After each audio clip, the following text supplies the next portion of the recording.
그냥 뭐 여기 서지 이렇게 쓰죠. 그러니까 예, 수고 많으십니다. 그 외통위 국민의힘 외통위원들입니다. 북한의 반인륜적, 반인도적 만행을 강력히 규탄한다. 지난 22일 북한군에 의해 우리 국민이 처참히 살해되었다.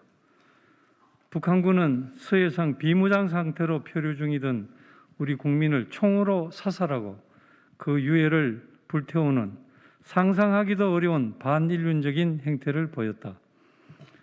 먼저 북한군이 서해상에서 비무장 상태로 표류 중이던 우리 국민을 살해한 것은 남북 합의를 명백히 위반한 도발 행위이다. 유엔 해양법 협약의 실종 위험자 지원 제공 의무의 명백한 위반이며 전시에 적용되는 제네바 협약과 추가 의정서 등 국제인도법의 민간인 생명 보호와 유해 존중 의무를 위반한 전쟁 범죄에 해당하는 중대한 국제법 위반이다. 북한은 우리 국민이 정당한 이유 없이 냉혹하게 살해된 이번 사건에 대하여 즉각 진상규명을 위한 공동조사에 응해야 할 것이다.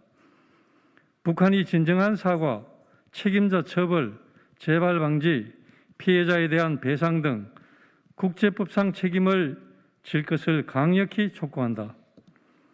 우리 정부는 제네바 협약과 추가 의정서의 규정에 따른 국제인도주의 사실조사위원회 설치를 추진해 인도에 반한 죄를 북한에 물어 이번 사건 책임자를 국제형사재판소에 회부하는 등 국제사회와 함께 법적으로 가능한 모든 조치를 적극적으로 다해야 한다. 또한 정부는 유엔 총회 및 안전보장이사회에서 지난 6월 남북공동연락사무소 폭파와 이번 북한의 만행을 안건으로 다룰 것을 제의하고 국제해사기구를 통해 표류 중인 우리 국민을 구조하지 않은 북한을 강하게 규탄하는 조치를 취하도록 해야 한다.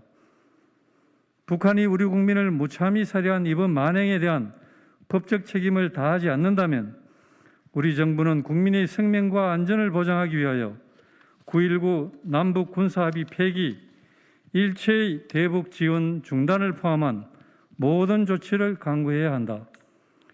천안함 폭침으로 남북관계가 최악으로 치닫는 2010년 이후 3년간 이명박 정부도 57명의 북한 주민을 무사히 돌려보냈다. 북한의 이번 만행에 대해 울분과 경악을 금할 길이 없다. 그리고 청와대는 문재인 대통령이 이번 사건과 관련해 보고받은 내용, 시점, 지시를 내린 일체를 국민께 모두 공개해야 한다. 언론에 나온 청와대의 행보는 도저히 이해할 수 없다. 국방부는 분명 22일 밤 11시 넘어 우리 국민 피살 사실을 국방부 장관과 청와대에 보고했다고 한다. 하지만 문재인 대통령에게 보고된 시점은 다음 날인 23일 오전 8시 30분이라고 하는데 이런 중차대한 사안을 대통령이 수시간이 지난 후에 보고해야 했다는 것은 이해되지 않는다. 정말 유엔 총회 종전선언 연설 때문에 모른 척했다면 국민의 안전과 재산을 지킬 대통령은 자격이 없다. 북한의 반인륜적, 반인도적 만행을 강력히 규탄한다. 국민의힘 외교통일위원회는 위원회 국회의원들은 북한에 의한 우리 국민 피살 사건을 한 점 의혹 없이 명명백백히 밝히기 위해 최선을 다할 것이다.